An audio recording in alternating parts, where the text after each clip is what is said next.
In today's video, I'm going to teach you how to create P-charts directly in Notion.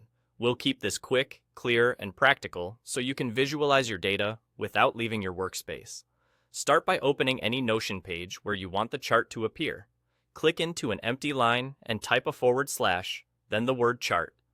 This brings up Notion's command menu with chart options. From the list that appears, choose the donut chart.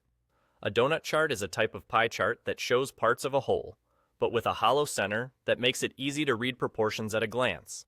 It's perfect for things like budget breakdowns, task distribution, or survey results. Once the donut chart block is inserted into your page, click on it to set the data it will use. Think of this as telling the chart what categories to display and what values each category represents.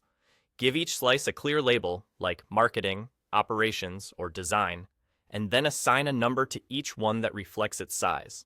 These values don't have to add up to 100.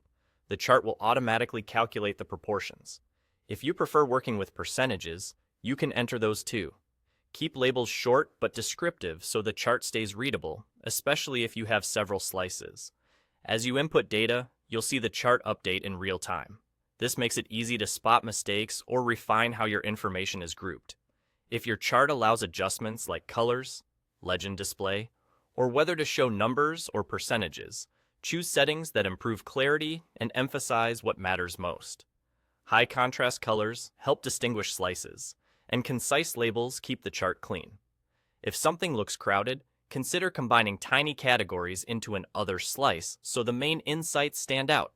When your data is set, the chart is ready to use. You can drag it to reposition it on the page and resize it to fit your layout. The beauty of creating the chart directly in Notion is that it sits alongside your notes, plans, and databases, keeping everything context-rich and easy to reference. And that's it. You typed /chart, selected the donut chart, clicked to set the data, and you're done. Use this for quick status overviews, monthly summaries, or any scenario where a visual snapshot communicates faster than a table. Thanks for watching, and enjoy presenting your information with clean, simple visuals right inside Notion.